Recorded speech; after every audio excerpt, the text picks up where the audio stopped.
جہاں بھی ہوگا روشنی لٹائے گا، جہاں بھی ہوگا روشنی لٹائے گا، کسی چراغ کا اپنا مکان نہیں ہوتا۔ السلام علیکم خواتین و حضرات، سلامتی نیوز انٹرنیشنل کا programme the tea with talent کے ساتھ حاضر ہے ڈاکٹر شجاع صغیر خان۔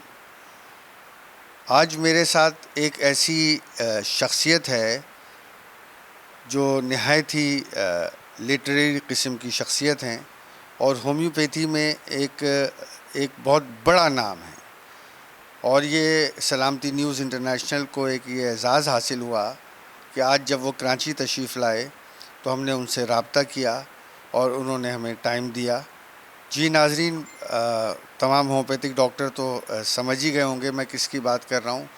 ڈاکٹر بنارس خان آوان ہمارے شعبہ ہومیوپیتھی کا ایک معتبر نام، 3 کتابوں کے مصنف، درس و تدریس سے بھی وابستہ رہے، اور یہ ان کا ایک اعزاز ہے کہ جتنے بھی لیکچرز اس وقت نیٹ پہ موجود ہیں اس میں پبلک جو سنتی ہے، ان کے جو ویورز ہیں وہ بے شمار ہیں، بے گنتی لوگ ہیں پوری دنیا میں جو ان سے رابطہ کرتے ہیں۔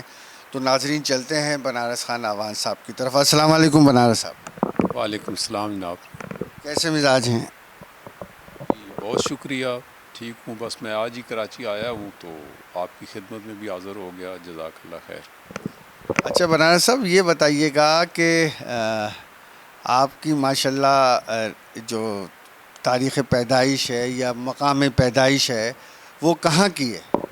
جی میں بنیادی طور پر ضلع اٹک سے تعلق رکھتا ہوں۔ اٹک جو ایک تاریخ میں بڑا اپنا ایک مقام رکھتا ہے۔ آپ جانتے ہیں سارے جو باہر سے جو بھی آئے فتح کرنے وہ اٹک کے قلعے سے ہو کر ہی آئے ہیں، تو واہ کینٹ میں میری رہائش ہے اس وقت، وہیں میں پریکٹس کرتا ہوں، اور عرصہ کوئی 32-33 سال سے میری پریکٹس ہے، اور گزشتہ 25 سال سے میں یوں سمجھ لیں کہ پاکستان کے وہ جس کو کہتے ہیں گلی گلی کوچا کوچا لیکچر اور درس و تدریس کا معاملہ چل رہا ہے۔ اچھا بنارس صاحب، آپ لامعالی عوام میں بہت مقبول شخصیت ہیں، تو یہ بتائیے ماشاءاللہ کتنے بچے ہیں اور کہاں کہاں ہیں؟ جی میرے 4 بچے ہیں، 2 بیٹے 2 بیٹیاں۔ تو بڑا بیٹا ایک پرائیویٹ کمپیوٹر کا کام کرتا ہے اور چھوٹا بیٹا نیوی میں افسر ہے، اور دونوں بیٹیاں ہیں وہ بھی شادی شدہ ہیں، اور یوں سمجھ لیں کہ ہم 2 ہی ہیں جو شروع میں چل رہے ہیں، وہ ابھی بھی پھر 2 ہو گئے ہیں۔ اچھا، مطلب آپ نے جو سفر 2 سے شروع کیا تھا وہ ریورس ہو کے 2 پہ چلا گیا، تو مطلب وہ کہنا چاہیے کہ بس اب میں ہوں اور میری شریک حیات، باقی پوتا پوتیاں ماشاءاللہ۔ جی ہاں، وہ آگے دونوں بیٹوں کی آگے 2 اولادیں ہیں، تو دونوں کا ایک بیٹا ایک بیٹی ہے۔ اچھا ڈاکٹر صاحب، آپ نے درس و تدریس کہاں سے شروع کی تھی، کون سے کالج سے کی تھی، اور وہاں کس مقام پہ فائز تھے؟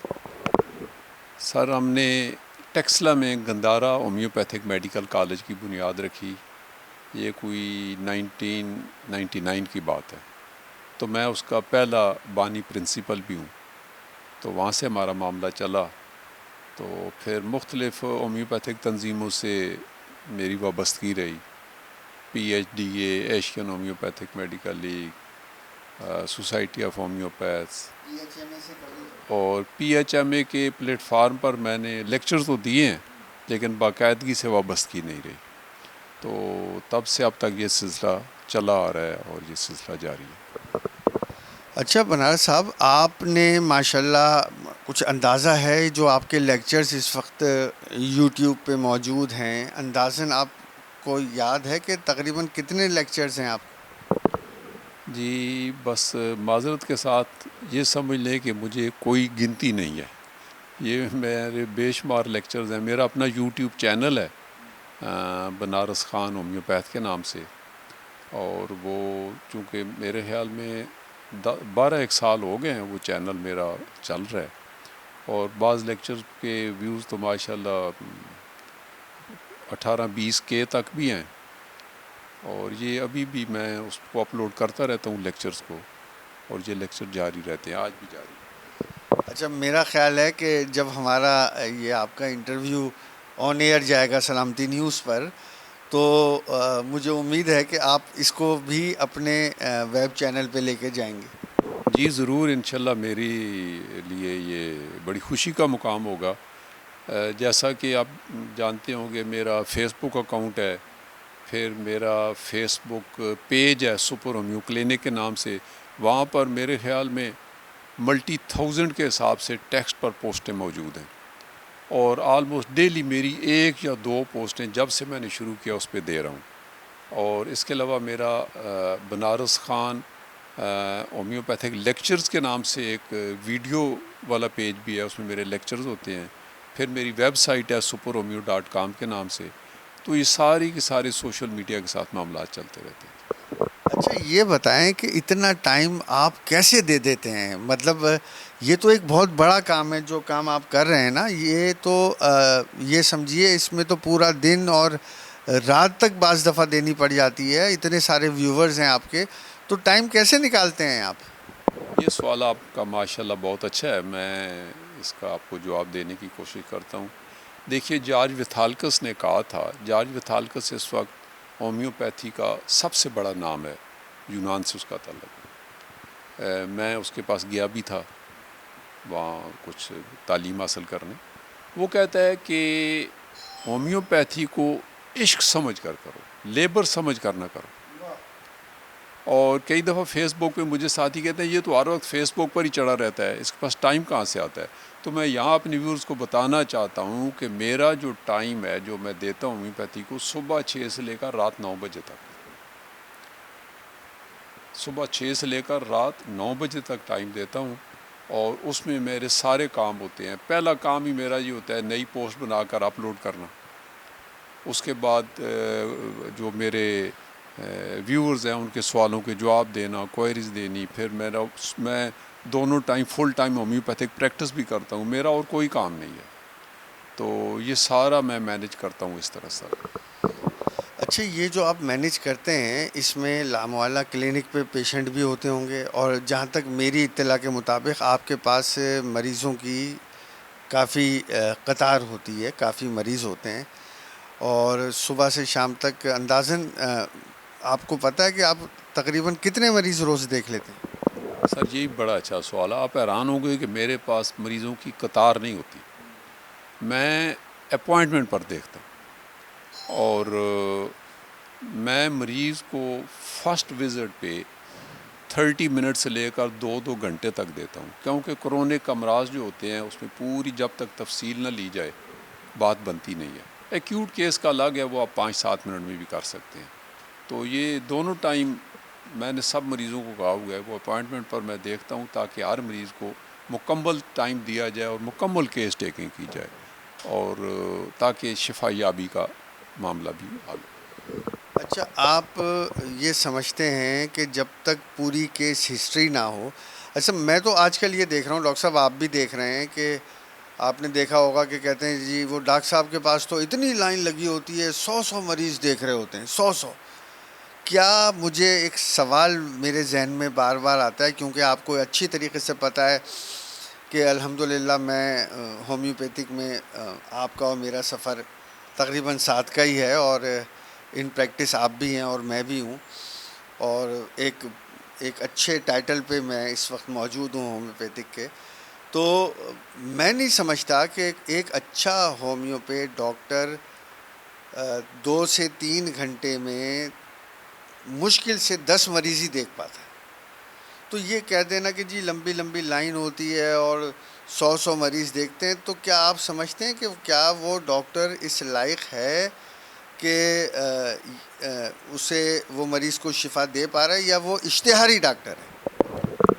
سر یہ بڑا برننگ ایشو ہے، تو میں محتاط الفاظ میں یہی کہوں گا کہ دیکھیں، ہم جو ہمارے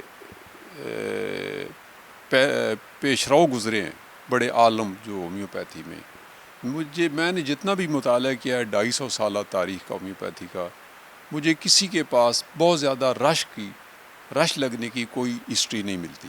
اور میں یہاں کینٹ کو کوٹ کرنا چاہوں گا، جے ٹی کینٹ جو امریکن ہومیوپیتھ تھا. اس کا کہنا ہے کہ اگر آپ کسی مریض کا کیس لے رہے ہیں اور آپ کو اس کی سمجھ نہیں لگ رہی، ہیو اے لنچ ود ہم، ہیو اے ڈنر ود ہم. مقصد اس کا کیا ہے کہ آپ جب غیر رسمی اس سے بات کریں گے تو شاید کوئی کلیو نکل آئے. تو ان لوگوں نے اتنی محنتیں کی ہیں. تو کرونک میں نے پہلے عرض کیا ہے، ایکیوٹ کیس کو آپ 5-7 منٹ میں بھی حل کر سکتے ہیں، لیکن کرونک کیس کے لیے بہرحال اگر ایک معالج مریض کو مناسب ٹائم نہیں دیتا تو یہ اس کی حق تلفی اور ناانصافی ہوگی. اچھا، میری اطلاع کے مطابق جرمنی کے اندر جو ڈاکٹرز اس وقت پریکٹس کر رہے ہیں وہ بھی نیئر اباؤٹ انگلینڈ میں اور دیگر ممالک میں کم سے کم ایک پیشنٹ پہ 2-3 گھنٹے لے رہے ہیں. کیا یہ بات میری درست ہے؟ جی بالکل درست ہے. ایسے ہی ہے. جارج ویتھالکس بھی بہت ہی مختصر لوگ دیکھتے ہیں. اس کے پاس 16 ڈاکٹروں کی ٹیم ہے جو بیک وقت کام کرتے ہیں، مریض کی ہسٹری لیتے ہیں، اس کی کنسلٹیشن کرتے ہیں، اور پھر فائنل اپروول کے لیے وہ فائل جارج ویتھالکس کے پاس آتی ہے اور پھر وہ اس طرح سے دیکھتے ہیں. جی ناظرین، آپ دیکھتے رہیے گا، رکیے گا نہیں. واپس آتے ہیں ایک بریک کے بعد. ویلکم بیک ناظرین، پروگرام کو وہیں سے شروع کرتے ہیں. آپ دیکھ رہے تھے کہ ڈاکٹر بنارس خان سے بہت مفید گفتگو ہماری جاری تھی. ابھی ہماری گفتگو ختم نہیں ہوئی کیونکہ بہت سارے سوالات ہیں ناظرین آپ کے بھی ذہنوں میں، اور وہ آپ تک پہنچانے لازمی ہیں.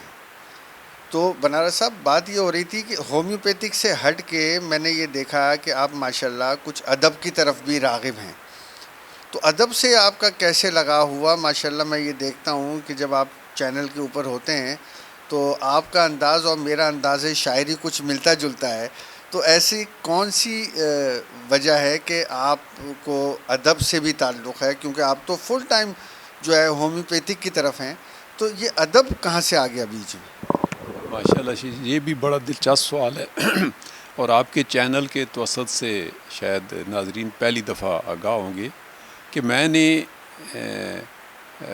ایجوکیشن، اکیڈمک ایجوکیشن کے علاوہ پروفیشنل ایجوکیشن بھی لی تھی، اور آپ کے کراچی سے ہی میں نے 3 سال کا ایسوسیٹ انجینئر کا ڈپلومہ کیا تھا. یہ 1970 کی بات. تو یہاں رئیس امروئی ہوا کرتے تھے. تو مجھے بھی شعر و شاعری کا خابت ہوا اور میں وہ کارڈ پر اپنی غزلیں، نظمیں لکھ کر ان کو بھیجا کرتا تھا. وہ بیچارے انہوں نے 3-4 دفعہ تصحیح کی، غلطیاں اتنی ہوتی تھیں. آخری بار لکھا کہ برخوردار یہ تمہارے بس کا کام نہیں، کوئی اور دھندا اختیار کر لو. نہیں، آپ کے کچھ شعر آپ نے لاموالا مجھے بھی بھیجے ہیں کچھ شعر، تو 1-2 شعر ذرا ناظرین کو بھی تو ہمارے سنائیں، کوئی جو آپ کے ذہن میں، جو آپ نے خود تخلیقی، جو آپ کے ذہن کے ہیں. سر جی وہ تو مجھے اب اتنے یاد نہیں، لیکن البتہ ایک شعر جو میں نے لائکو پوڈیم کے لیے لکھا وہ بڑا مقبول بھی ہوا کہ محبت میں کچھ لوگ نہایت کمال کرتے ہیں، لکھتے ہیں آئی لو یو اونلی اور سینڈ فار آل کرتے ہیں. اچھا، یہ آپ کے اندر ایک عجیب و غریب چیز ہے اور لوگ اس پہ سوال کرتے ہیں، کیونکہ آپ شعر و شاعری کے اندر ہی دوائی کی خصوصیات لوگوں کو بتا رہے ہوتے ہیں. یعنی آپ ایک پیراگراف لاتے ہیں اور اس پیراگراف میں وہ تمام علامات جو دوائی میں موجود ہوتی ہیں وہ اس پیراگراف میں سمو دیتے ہیں. تو ایک نئی جدت پیدا ہو جاتی ہے. یہ جدت لانے والے ڈاکٹر بنارس خان ہیں. تو یہ جدت آپ کے ذہن میں کیسے آئی اور کیوں آئی؟ بس جی یہ سمجھیں کہ اللہ کی بڑی کرم نوازی ہے. میں جب اپنی کتاب میرے مہمان لکھنے لگا تو اس کا پہلا چیپٹر ہی یہی ہے کہ یہ جو دعوتیں ہوتی ہیں اور وہاں پر لوگ کس طرح پل پڑتے ہیں اور کس طرح کھانا پلیٹوں میں ڈالتے ہیں، وہ سارا میں جو ہے مشاہدہ کرتا رہا. تو اس کو میں نے ہومیوپیتھک شکل دے دی کہ کلکیریا کار میں بیچارہ پیچھے بیٹھا ہوا ہے کہ رش ہٹے تو میں کچھ کروں. ارسینکم اور ارجنٹم رائٹرکم پل پڑتے ہیں اور دکھا دیتے ہیں جی ہاں جب آ جائے. تو اس طرح سے وہ میں نے ڈفرینٹ لکھا. کچھ خواتین غیبت کر رہی ہیں تو یہ کون سی ہیں, اور کچھ بچے آپس میں وہ خیر پورا ایک نقشہ بند. اور اس کے اندر میں شعر و شاعری اور پھر میں آرٹ کا بھی اس میں تڑکا لگاتا رہا. تو میرا داماد ہے ڈاکٹر سعید, وہ جب بھی کتاب کا مسودہ پڑھتا تو بڑا پریشان ہوتا, انکل یہ آپ گانے مائیے بھی اس میں لکھ رہے ہیں, کافیاں بھی لکھ رہے ہیں, لطیفے بھی, کون پڑھے گا اس کو. تو خیر پھر میں نے اس کو دکھانا ہی چھوڑ دیا, وہ مجھے بڑا ڈسکریج کرتا تھا. لیکن الحمدللہ آج اس کتاب کے 5 سے زیادہ ایڈیشن چھپ چکے ہیں اردو میں. میری کتاب کو اعزاز ہے, اور میرے مہمان آپ کے توسل سے یہ میرے ناظرین دیکھ رہے ہوں گے کہ ہر ہومیوپیتھ نے وہ کتاب پسند کی ہے, صرف اس وجہ سے وہ یہ کہتے ہیں کہ میں نے دیکھیں سر, استاد کا کام ہے کہ وہ مشکل کام کو آسان بنا کر پیش کرے. میں نے ہومیوپیتھی میں یہی کیا ہے. میں نے بڑی بڑی گمبھیر اصطلاحوں سے اجتناب کیا ہے, اور عام اسٹریٹ والے الفاظ, لطیفے اور تاریخی واقعات دے کر اس کتاب میں سمو دیے ہیں. اور یہی میں سمجھتا ہوں یہ اللہ نے مجھے اعزاز بخشا ہے کہ میں نے ہومیوپیتھی کے اندر لٹریچر کا جو ہے اس کا سمجھ لیں ایک دوسرے سے نکاح کرا لیا. تو یہ آج بھی میری پوسٹیں اسی وجہ سے پسند ہوتی ہیں. بلکہ لوگ مجھ سے, میں کوئی ایسے ایک شعر لکھ دوں تو فوراً نیچے آتا ہے یہ کس دعائی کی طرف آپ اشارہ کر رہے ہیں. تھینکس. اچھا میں یہ دیکھتا ہوں جیسا آپ نے کہا کہ یہ جدت ہے. دیکھیں ہومیوپیتھک میں آپ دیکھیں بہت ساری کتابیں موجود ہیں, بڑی بڑی 500 صفحے کی, 1000 صفحے کی. جس طرح میری ایک چھوٹی سی کتاب ہے حوا کی بیٹی کے امراض, اس میں نے کوشش کی کہ 80 صفحات میں میٹریا میڈیکا پلس میں نے حوا کے جو جہاں سے حوا کی کہانی شروع ہوتی ہے وہ 8-10 صفحے اس پہ لیے, اور پھر بلوغیت کو لیا, اور پھر اس کے بعد پھر اس حساب سے دوائیاں سلیکٹ کی. بہت پسند کی گئی, چھوٹی سی کی نوٹ بک تھی. تو یہ میرے ذہن میں بھی تھی. اصل میں یہ چاہتا تھا کہ ہم ہومیوپیتھی میں ابہام ہیں, آپ کو بھی پتہ ہے کس کس کارنر پہ ہے, آپ بھی جانتے ہیں, سینئر ہیں, کہ ہمارے یہاں کوئی چیز بھی اسپیشلائزڈ نہیں ہے. مطلب جیسے شعبہ ایلوپیتھک میں کان کا ڈاکٹر, معدے کا ڈاکٹر, کینسر کا ڈاکٹر, ایکس رے والا, آنکولوجسٹ, اور اس طریقے سے ہر چیز کا ایک ہمارے یہاں نہیں تھا. تو میرے ذہن میں یہ تھا کہ یہ حوا کی بیٹی کے امراض گائنی پہ ایک ایسی کتاب دوں کہ یہ جو 4th ایئر کی طلباء و طالبات ہیں جب یہ پریکٹس کریں تو انہیں اتنی موٹی موٹی کتابیں چھاننے کی ضرورت نہ پڑے. وہ ایک چھوٹی سی کتاب لیں, حوا کی بیٹی کے امراض, کلینک پہ لے کے بیٹھ جائیں اور انشاءاللہ بہترین ڈاکٹر بن سکتی ہیں. یہ میرے ذہن میں تھا. تو میں یہ چاہتا ہوں کہ اس چیز کو آپ اس طرف بھی چلیں اور تھوڑا سا اسٹوڈنٹس کو موٹیویٹ کریں کہ وہ ایک اس کو ڈیزیز کو لے کر اس پہ کام کرنا شروع کریں. ملٹیپل تو لاموالا ایک اچھا کلاسیکل ہومیوپیتھک تو ہر چیز کا علاج کر سکتا ہے, وہ تو علامات پہ چل رہا ہوتا ہے. لیکن اب جیسے جیسے جدید دور آ رہا ہے ہمیں بھی اس شعبے کو ترقی کرنے کے لیے کچھ چیزوں کی ضرورت ہے. کیا آپ میرے اس سوال سے مطمئن ہیں؟ جی ماشاءاللہ, آپ نے بہت اچھی بات کہی ہے. دیکھیں جو ہومیوپیتھی کو ایز این آرٹ سمجھنے والی بات ہے نا, اس کے لیے میں کہا کرتا ہوں کئی زندگیوں کی ضرورت ہے. یہاں میں ہپوکریٹس کو کوٹ کرنا چاہوں گا. اس نے کہا تھا life is short, art is long, occasion fleeting, experience deceitful and judgement difficult. ہمیں مان کس بات کا ہے؟ تو اسی طرح سے یہ جو آپ نے فرمایا ہے کہ ساری ہومیوپیتھی کا ایک ہی زندگی میں عطا کرنا ایک جوئے شیر لانے کے برابر ہے. اور اس میں کئی ساتھی کام کر رہے ہیں. کوئی گردوں پہ کام کر رہا ہے, کوئی دل پہ کر رہا ہے, کوئی لیڈیز کے امراض پہ کر رہا ہے. تو یہ میں بھی یہی کہوں, پہلے بیسک آپ سارا سمجھ لیں, آرگینن کو اپنا مشعل راہ بنائیں, اور پھر ان کے اصولوں کے نیچے آ کر کسی بھی ایک سیٹ آف جو مرض ہوتا ہے اس پر اپنا کام کریں, اور زیادہ بہتر نتائج آ سکتے ہیں. آپ اس چیز کو زیادہ بہتر جان سکتے ہیں اور سمجھ سکتے ہیں. اور اس کی ضرورت ہے کہ اس طرح کی کتابیں بھی لکھی جائیں. کچھ کتابیں لوگوں نے لکھی بھی ہیں, جیسے آپ نے بھی لکھی ہے, تو یہ بڑا فروٹفل رزلٹ اس کا ہوگا، بہتر طور پر انسانیت کی خدمت کی جا سکے۔ اچھا ڈاکٹر صاحب، اب چلتے ہیں تھوڑا سا ہم اس مقام کی طرف جس سوال کی بے انتہا ضرورت ہے۔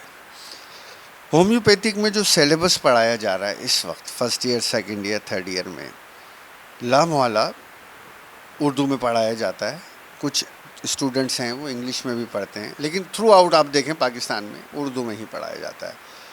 تو آپ کیا سمجھتے ہیں اس سیلیبس کو اب امپروومنٹ کی طرف جانا چاہیے یا نہیں، یا وہیں کھڑے رہیں ہم؟ جی سر، میں تو یہاں پھر علامہ اقبال کو کوٹ کروں گا، انہوں نے فرمایا تھا سبق شاہین بچوں کو دے رہے ہیں خاک بازی کا، جس کا پہلا مصرع ہے شکایت ہے مجھے یا رب خداوندان مکتب سے، سبق شاہین بچوں کو دے رہے ہیں خاک بازی کا۔ بدقسمتی سے ہمارے ہومیوپیتھی میں جو سلیبس ہے اس کو تو بہت پہلے ریوائز ہو جانا چاہیے تھا، امپروو ہو جانا چاہیے تھا۔ ہمارا پڑوسی ملک ہے وہ ہومیوپیتھی میں مجھے بڑی اداسی سے کہنا پڑتا ہے وہ بہت آگے جا چکے ہیں، تو ہم کم از کم ان کی پیروی کر لیتے۔ آج کل ایک ایشو چل رہا ہے کہ یہ میٹرک ہو یا ایف ایس سی والا ہو، اس میں حیران ہوتا ہوں، میں نے پوسٹیں بھی لکھی ہیں سوشل میڈیا پہ اور بڑا اس کو شیئر بھی لوگوں نے کیا ہے دوستوں نے، کہ بھئی یہ آپ کب تک علم کی مخالفت کرنا کہاں کی دانش مندی ہے؟ آپ اس کے ضمن میں کیا دلیل دے سکتے ہیں؟ یہ ناممکن ہے۔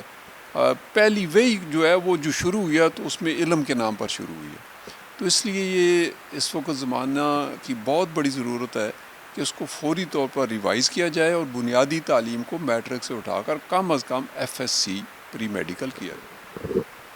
جی ناظرین، ہمارا پروگرام ابھی چل رہا ہے، انتظار کیجیے گا، جلدی آتے ہیں ایک شارٹ بریک کے بعد۔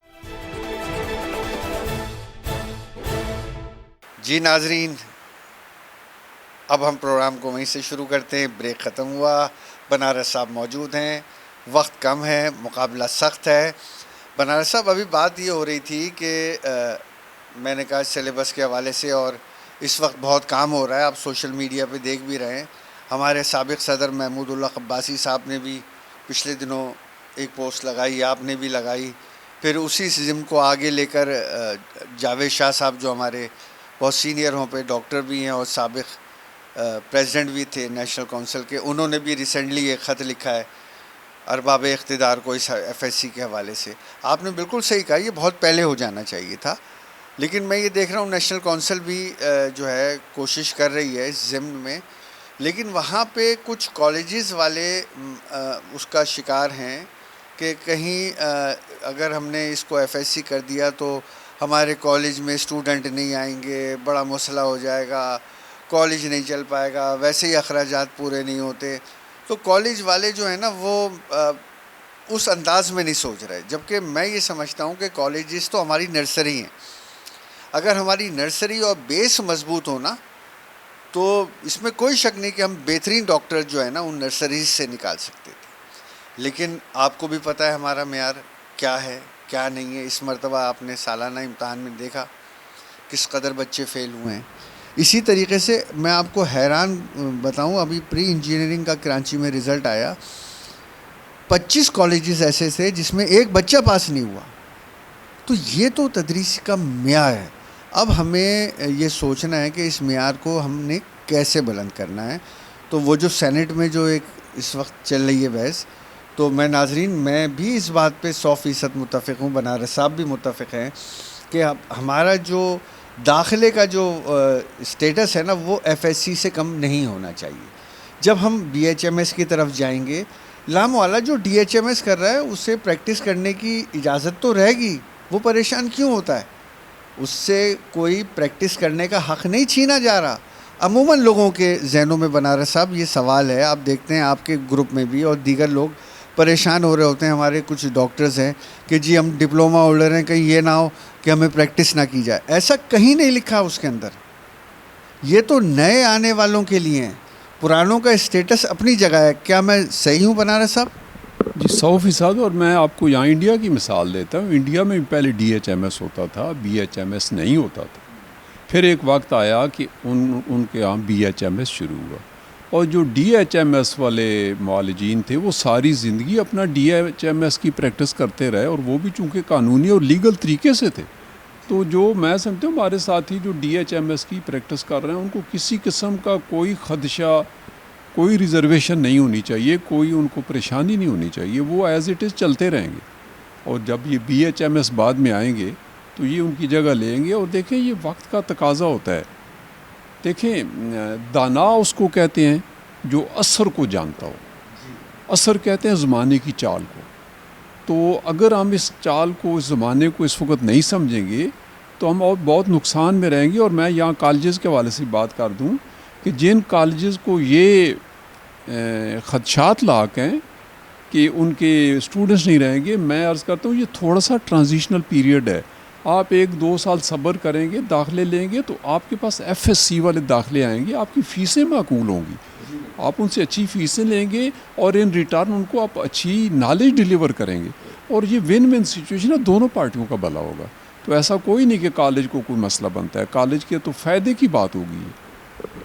اچھا، یہ تو آپ اور میں سمجھ رہے ہیں، لیکن بہت سارے کالجز ایسے ہیں جہاں جن کا کام ہی صرف جو ہے نا صرف کالج ہے، مطلب صرف کالج، یہ آپ بھی سمجھتے ہیں صرف کالج، اور وہاں یہ کہہ دیا جاتا ہے اسٹوڈنٹ سے کہ بھائی یہاں کلاسیں نہیں ہوتی اور امتحان کے زمانے میں آئیے گا.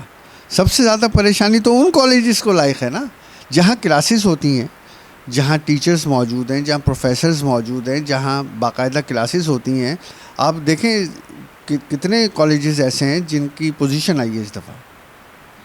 اور کراچی میں بھی ایک بڑا مشہور کالج ہے، سینٹرل کالج ہے، محمدی ہومیوپیتھک کالج ہے، انصاری ہے. یہ کالجز ہیں. محمدی میں امین صاحب کے زمانے سے میں دیکھ رہا تھا کہ ان کے یہاں پابندی سے کلاسز ہوتی تھیں، اور ان کے یہاں باقاعدہ ہر 3 مہینے کے بعد امتحانات ہوتے ہیں، اور جو کریم ہوتی ہے وہ سامنے آتی ہے. تو جس طریقے سے، اور یقیناً اور پورے پاکستان میں بھی ایسے کالجز ہیں جہاں ڈیلی کی بنیاد پہ کلاسز بھی ہوتی ہیں، انہیں کوئی پریشانی نہیں ہے.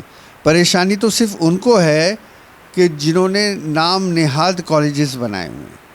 تو اس سے کیا ہوگا، یہ آنے سے میں یہ سمجھتا ہوں، جہاں تک میں اب تک یہ بات سمجھ پایا، کہ ان کی دکانیں ہو سکتا ہے بند ہو جائیں آنے والے وقت میں. کیا خیال ہے؟ جی دیکھیں نا، یہ تو قدرت کا قانون ہے. جب بھی آپ نیچر کے اگینسٹ جائیں گے، ultimately you are asking for trouble, چاہے وہ کوئی کالج ہو، کوئی فرد واحد ہو، کوئی قوم ہو. ٹھیک ہے نا؟ اور پھر انسانیت کا بھی تقاضا ہے کہ ہم 2 نمبری کیوں کریں، ہم انصاف کیوں نہ ڈیلیور کریں. ہم بچوں سے فیسیں لیتے ہیں تو ان ریٹرن. اور دیکھیں پھر جو کالجز، میں آلموسٹ آپ کو پتہ ہے سارے پاکستان میں پھرتا ہوں، میں نے بے شمار کالجز وزٹ کیے ہیں. بہت اچھے اچھے کالجز موجود ہیں، ہم ان کی تعریف کرتے ہیں، اور وہ بڑی قربانی بھی دے رہے ہیں. گورنمنٹ سے ان کو کوئی بجٹ نہیں ملتا، اپنی مدد آپ کے تحت وہ یہ علم پھیلا رہے ہیں، قابل تعریف ہیں.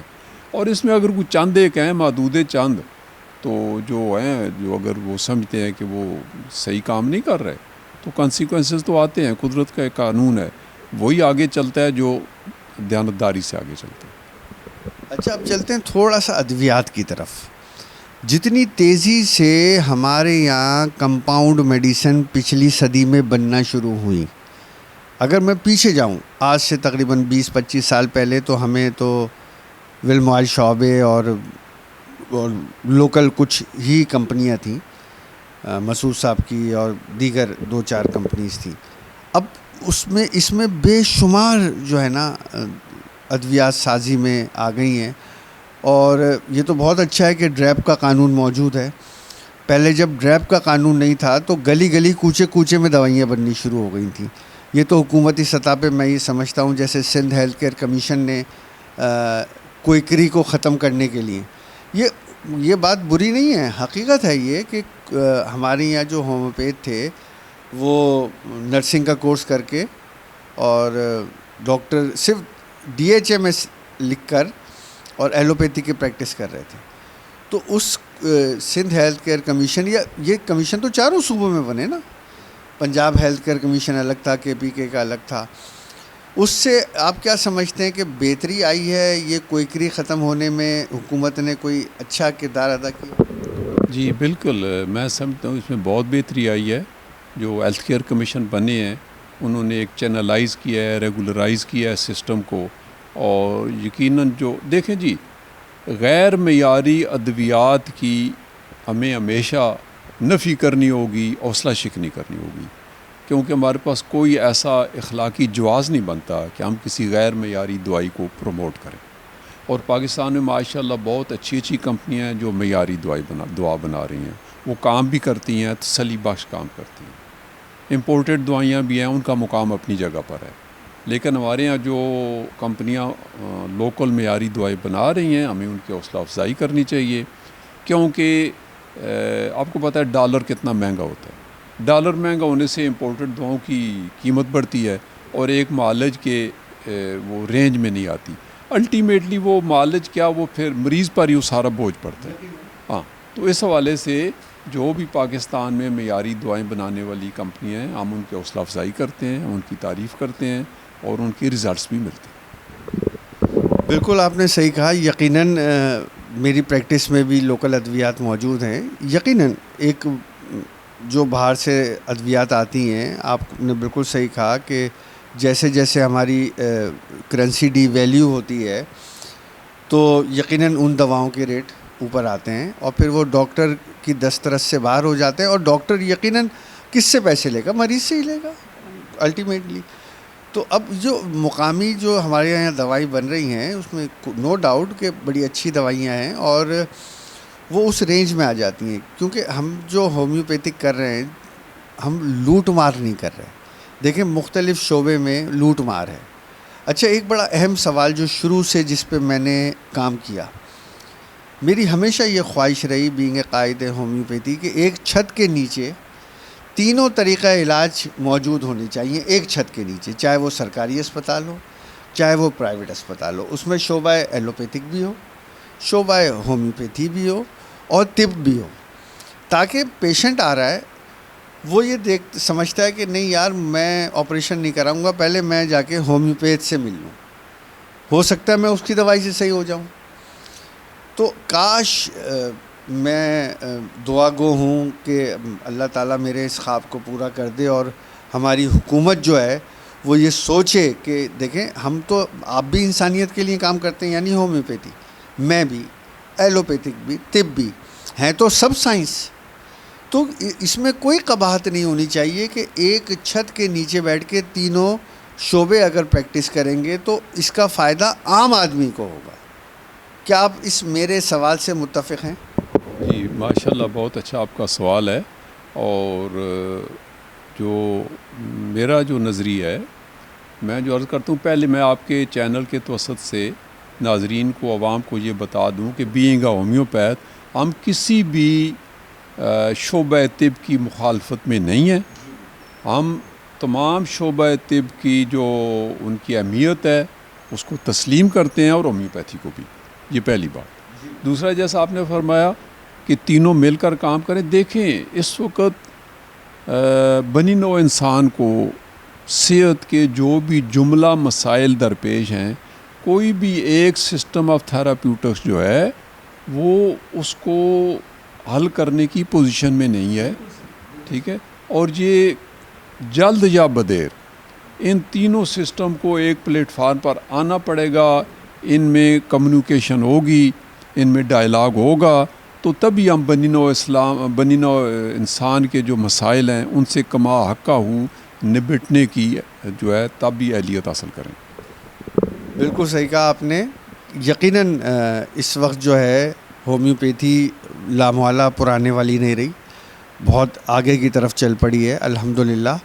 اور ناظرین، آپ نے دیکھا کہ بنارس خان صاحب کے ساتھ اتنی خوبصورت باتیں ہوئی ہیں، اتنی پیاری باتیں ہیں اور اتنی قیمتی باتیں آج اس انٹرویو میں ہوئی ہیں کہ اگر میرے ویورز اسے دیکھیں گے نا تو یقیناً سلامتی نیوز کو فوراً سبسکرائب کریں گے، بنارس صاحب کے چینل کو سبسکرائب کریں گے اور مجھے بھی دعائیں دیں گے، بنارس صاحب کو بھی اور سلامتی نیوز کو بھی. تو ناظرین، اب ہمارا پروگرام کیونکہ اختتامی مراحل کی طرف ہے اور میں ایک عدد شعر جو ہے بنارس صاحب کی نظر کروں گا، کیونکہ یہ وہ لوگ ہیں جو جلتے ہیں اندر ہی اندر، اور میں یہ کہتا ہوں کہ جو جل رہا ہے لازم ہے احترام کرو، جو جل رہا ہے لازم ہے احترام کرو، جس نے ایک عمر گزاری ہے روشنی کے لیے۔ ناظرین اجازت دیجیے، پاکستان زندہ باد۔